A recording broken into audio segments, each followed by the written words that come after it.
Peace and welcome to Atlantis Build Talk Radio, the premier station for 5%er Nation of Gods and Earth social commentary, interviews, and uncensored discussions about the science of everything in life. This station is a subsidiary of Asia at www.atlantischool.blogspot.com and Asia TV at YouTube/Quanaya, QUANAAH.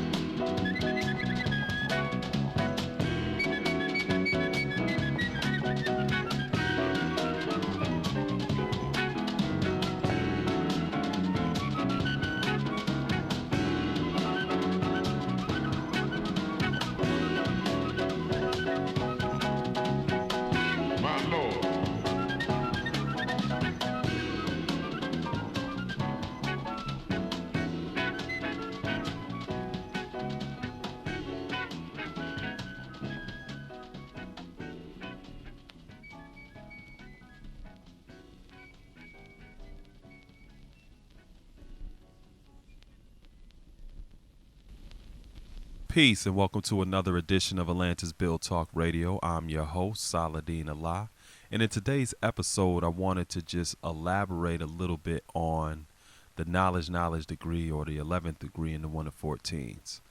That lesson asks us the question, have you not heard that your word shall be bond regardless to whom or what? And the answer is, yes, my word is bond and bond is life, and I give my life before my word shall fail. So that lesson itself is specifically talking about an honor system, the type of bond and commitment that we have to what we say we're doing, to the point where we can develop the type of trust and sense of expectancy from one another, where we create that type of honor system and we could depend on each other. That is important, and that is equivalent to our life. It's the knowledge degree, because when you look at knowledge, you are aware of what you know. That's what knowledge is, being aware of what you know. When you are aware of what you know, that symbolizes introspection.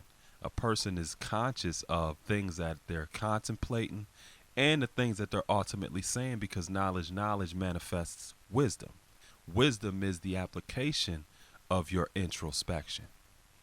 And one of the most important things with being introspective and being wise is realizing that your words have to align with your actions, because that is ultimately your life.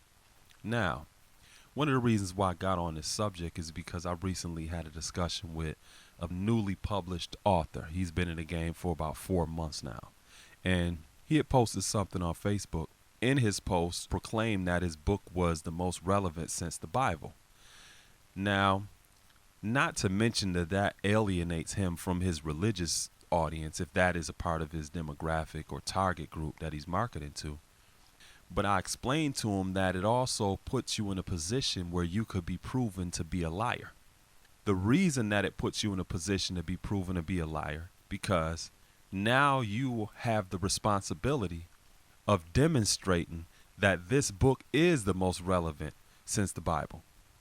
Which means if you can't do that in no limit of time, people are going to call you and see you as a liar. Once a person sees you as a liar, that undermines your credibility. Once you're not credible, you're not trustworthy. Once you're not trustworthy, you're not dependable. And if you're striving to put out a product or a service, it's impossible to market to people who don't trust you, who don't depend upon you, and look at you as not credible. And that's one of the things that I was pointing out to him.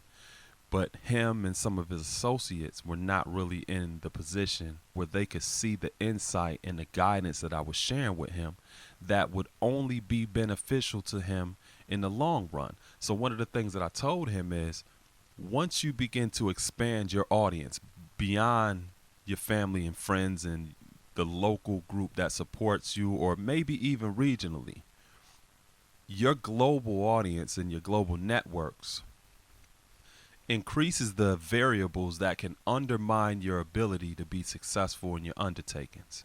For example, if You're a barber working in a neighborhood in your local city. That's one thing in terms of dealing with your customer base, the zoning laws or the responsibilities in your community, and other different things that happen just in that local area.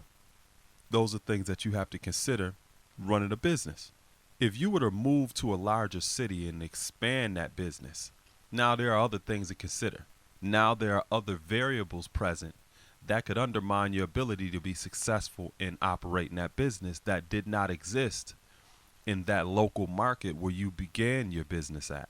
It's the exact same way with book publishing, doing music, any business that expands, it increases the variables that can undermine your ability to be successful in those undertakings. So one of the things that I communicated to him is that being a newly published author, only in the game maybe 4 months, making statements like that is not beneficial in a circle or a social environment with industry leaders in that business. One of the examples that I gave him is, what do you think RZA or Paul L. Guthrie would say if I introduced you as the person that wrote the most relevant book since the Bible? Either they're going to take you dead serious and vet you to see if you can show and prove that, or they're going to laugh you out of the room because they don't take you serious. Either way, it's best to not make statements like that because it puts you in a very awkward situation. So one of the things that I strive to communicate, not just to this brother, but to anybody else, is when we say that our word is bond and bond is life, and we will give our life before our word shall fail, it's important to properly weigh our words, because you don't want to paint yourself in a corner or put yourself in a position where you have to eat those words later. Or what's worse, you can be proven to be a liar. Sometimes brothers have this ego or this macho attitude where they go into situations talking more than doing. I know brothers and they be talking about what they gonna do to this female and he gonna do this, do that, or whatever. Well, now you're behind the gun because you have to demonstrate and prove what she can only allow you to do. So because you opened up your mouth, now you're in a potential position to be proven to be a liar. Because if you don't handle your business according to her evaluation, you're a liar. It's the same thing with people talking about they're going to drop a certain album, they're going to do this, they're going to do that, and nothing ever happens. I'm sure people are well-intended, they're well-meaning, but because they're talking more than what they're doing, it puts you in a position to be proven to be a liar. And once you're proven to be a liar, you're untrustworthy. When you're untrustworthy, people can't depend on you. And when people can't depend on you, people don't expect anything from you. And that is ultimately bad for business. It's bad for any relationship. And ultimately, it undermines your ability to be successful in any kind of undertaking. So I take pride in making sure my word is bond. And I'm not saying that every single day I'm 100% optimum in living out what I say that I'm going to do. But I'm conscious of the words and I weigh them before I say them, so that I'm never putting myself in a position to be proven to be a liar, where I'm just saying something and then later on people asking me, well, what happened? And what about this? You already have enough challenges dealing with extenuating circumstances and life on life's terms and sometimes inclement weather that are always variables or factors that have to be considered in terms of us following through with what we're saying we're going to do. But sometimes we become our own worst enemy by putting our foot in our mouth, talking more than what we're actually doing. One of the things that my homegirl D. Scott always says is, be the shark, not the peacock. Because a peacock is all about appearances. They want to be seen. But the shark, you don't even recognize that the shark is there until you see that fin. And once you see the fin, it's already too late. And I've been operating with that mentality for years now. And that is one of the ways that I've been able to be successful in a lot of my undertakings, because I don't talk. I just do it. You don't hear me saying, oh, I'm going to drop an album, this, that, and the third. If you do hear me say it, then it's already here. I've already had it done. It's just on me when I choose to release it. And when I do it in that way, it minimizes the variables that can undermine my ability to follow through with my word as being born. Sometimes people talk about they going to put a book out and they haven't even wrote a manuscript yet. Do you know how many variables are present that can undermine your ability to be successful in that undertaking? Many. But regardless of those variables, the inclement weather or extenuating circumstances, if you don't follow through with your word as being born, you're a liar in the eyes of the people. Once you're a liar, people can't trust you. When they can't trust you, they can't depend upon you. And if they can't depend upon you, do you think they're going to support your product or your service? No, they're not. So to maximize our ability to be successful in those undertakings, we have to be conscious of the way we weigh our words. We have to be conscious to not paint ourselves into a corner, because any kind of relationship, whether it's platonic, whether it's romantic, whether it's business, is based upon trust. And in order to establish and build and maintain trust, we have to be consistent with our words. If we're saying stuff that we're not following through with, then we're not consistent with our words. No matter how well-meaning we are, we're still a liar at the end of the day. And a person simply can't depend upon that. And that's one of the things that I was striving to communicate to this brother, but him and some of his associates couldn't appreciate what I was saying, when in reality, I'm showing this brother how to get some money. I'm showing him how to build effective relationships that can sustain him over a longer period of time. You never hear me saying that I'm the greatest, this, that, and the third. It's not for me to self-proclaim anyway. It's not for me to say that. You never hear me saying that I'm this, I'm that, and I'm going to do this, and I'm going to do that. I just do it. Because when you just do it, you can't be proven to be a liar. I do an after-school program called the STYA program, and STYA is an acronym for Successfully Transitioning Youth to Adolescence, STYA. And in my program, I work with 9 to 12-year-olds, and one of the common things that they say about their parents is how inconsistent they are. You know, my mother says this, and she never does it. My father says this, and he never shows up, this, that, and the third, and I don't take it as just their parents being liars. They take it that way. But I know and understand that there are oftentimes things that go on in a parent's life where they're not able to follow through with the things that they say they're going to do. And they may be well-meaning and well-intended about fulfilling those different obligations. Yet sometimes they're not able to do that. And when they're not able to do it, at the end of the day, they're still proven to be a liar in the eyes of their children.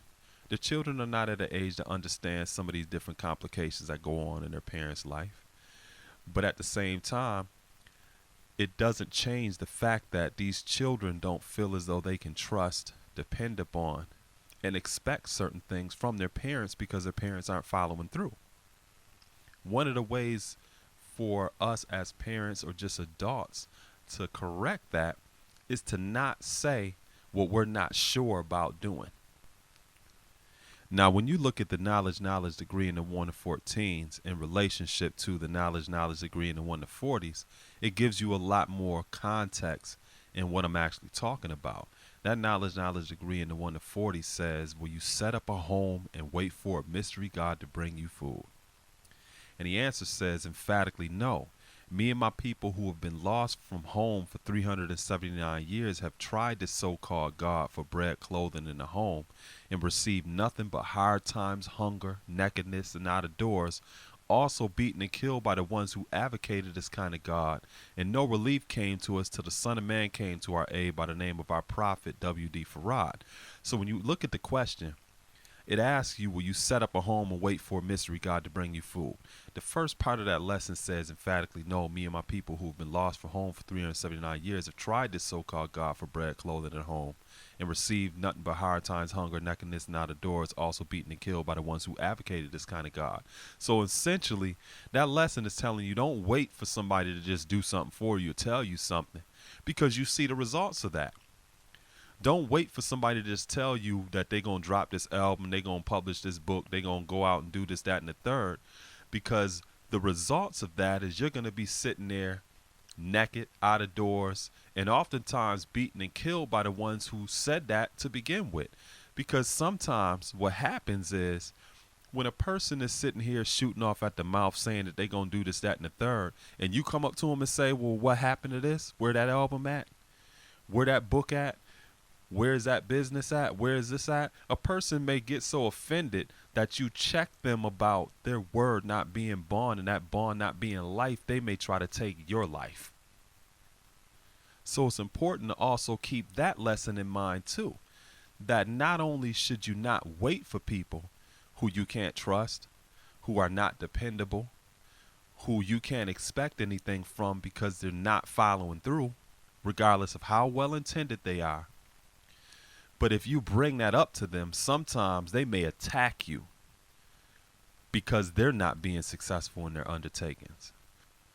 I remember one time dealing with this brother, and he was always talking about he's going to do this, that, and the third.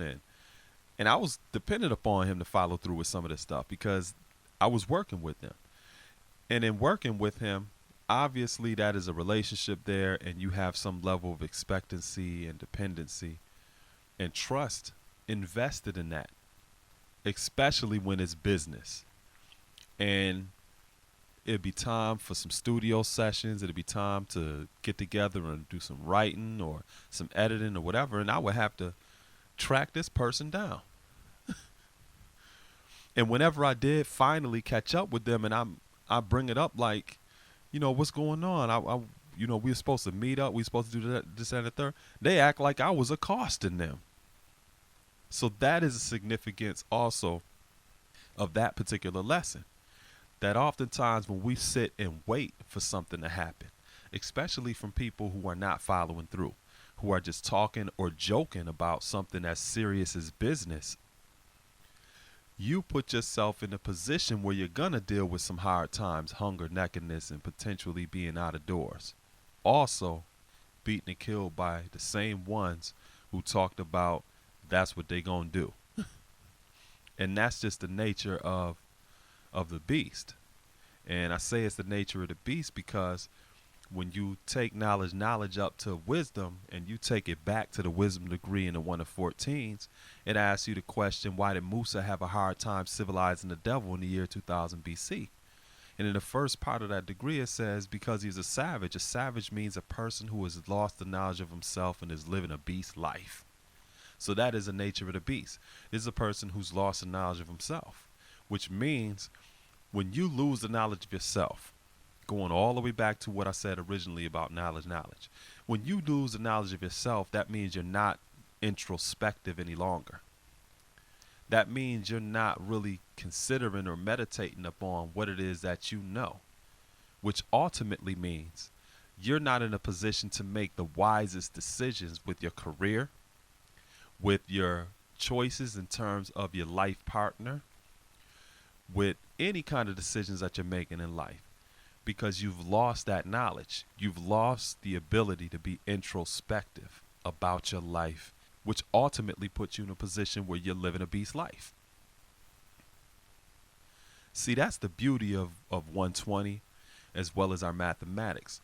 All of it is an integrated system that's interrelated. They work as component parts to a whole. And when you have the ability to see how things connect, it gives you a perfectly written script in terms of how you can navigate your life and share this type of insight with each other. All of the things that I've been talking about in this episode is not nothing that I just made up. Mathematics don't need you to prove it to be true. It is what it is. So all of the things that I'm sharing Put your own theories to the test. If you don't think that what I'm saying is right and exact, do the complete opposite and see what the results will be. If you think that it's okay to make statements of self-proclamation that you're this, that, and the third, do it, and I guarantee that the antithesis will automatically manifest. It's no different than being a boxer. As soon as you say that you're the greatest, the number one contender steps up. If you're a basketball player, if you say that nobody can stop you, you just manifested the greatest defender. Now, regardless of what you're doing in life, you're always going to manifest the antithesis. That's not the point. The point is, it's best to deal with the antithesis on your own terms. Sometimes we speak things into existence unconsciously, simply because we're not introspective about what we know and weighing our words properly. There's a lot of people I know who are well-intended, who are well-meaning, but simply because they talk too much, they create extenuating circumstances that undermines their ability to be successful in their undertakings. When all they needed to do was not say anything, just do it. To not boast about something, just do it. To not walk into that room and say that you're going to do this, that, and the third to that female, and then she ends up crushing your confidence because you didn't do what you said you were going to do. So it's best oftentimes to not say anything. And that is one of the ways that you can maximize your ability to keep your word as bond, and that bond to be a manifestation of your life. One of the things that people know me for is being a closer. And one of the ways that I do that is because I don't talk a lot. I don't tell everybody what I'm going to do every step of the way. Once I complete the task, then I go back and explain to people the steps that I took in order to take something from knowledge to born. I don't walk people through knowledge to born while I'm doing it, because now, like I said, you're creating variables that don't need to exist there. You already have to deal with a lot of different things to complete certain tasks. Why create more with your mouth? Why? It's not smart and it's not beneficial. Because at the end of the day, when that task is not completed, people are going to look at you as a person that was the liar, the person that was inconsistent, the person that they can't trust, and a person they can't depend upon. That gives them all the reasons in the world to not support your product or services. You don't want that in business, and you don't want that kind of reputation in a relationship. So with that said, I will that this episode was insightful, in that it gave some of you a little bit more clarity on that knowledge degree in the 1 to 14s, as well as the knowledge degree in the 1 to 40s, and how not to paint yourself in a corner or to position yourself to be proven to be a liar. Peace.